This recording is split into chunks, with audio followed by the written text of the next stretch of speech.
All right, let's talk about your content strategy. So the content strategy is really the heart, the heart and blood of the Applause platform, and really where I recommend you spend a bit of time understanding and deciding what you want to talk about. Because a lot of the things we do, whether it's your pre-created ideas, autopilot, the newsfeed, and so on, it's all based on the information on the content strategy. So it's really quite important.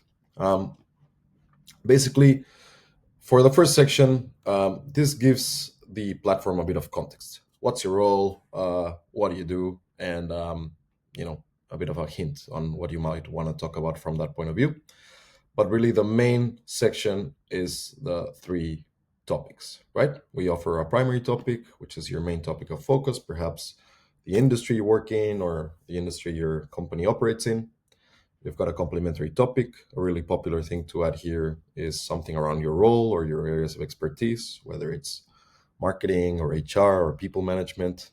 And then you've got an exploratory topic, which is a little bit more open ended, some professional passion you have, or something a little bit outside work that you just like to talk about.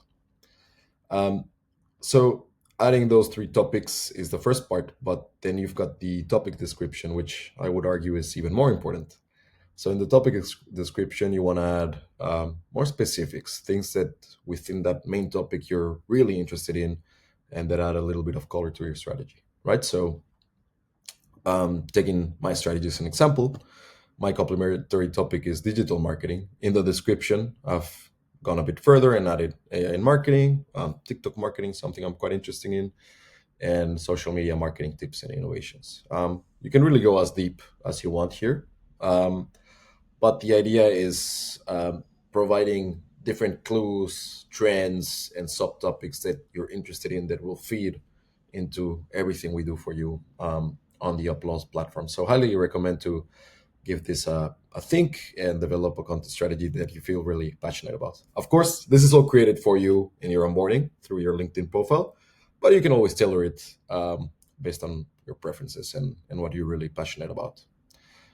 After that, you really only have a couple more things, which is your content, tone of voice, format, and language preferences. So uh, here you can add the default selections that will show up throughout the platform, right?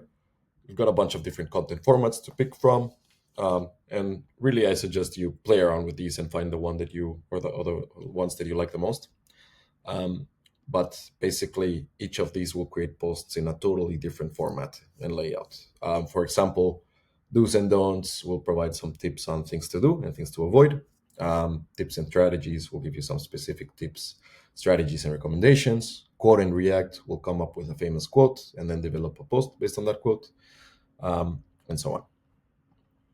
For writing style, you've got a bunch of pre-made tones of voice and writing styles, such as playful, humorous, analytical.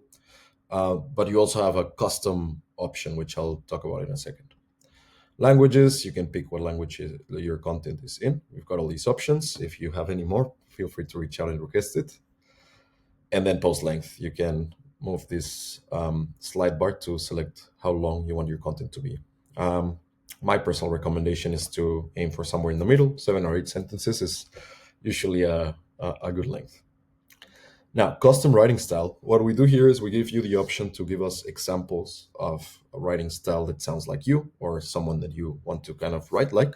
Could be someone famous that you want to sort of imitate their style, whatever it is. But examples of writing that you find interesting and that you want to your content to follow. You can add as many as you want. I recommend adding between 3 and 5 at least. And once you've added that, you'll be able to select custom as your default tone of voice. So what we'll do is we'll take those examples and we'll try to create your content in a similar style, further customizing it and making sure your content sounds exactly like you or exactly like you want. And that's it. That's your content strategy. Anytime you change anything, it's dynamic. Just click save, and and the changes will be applied throughout the platform. All right. See you on the next one.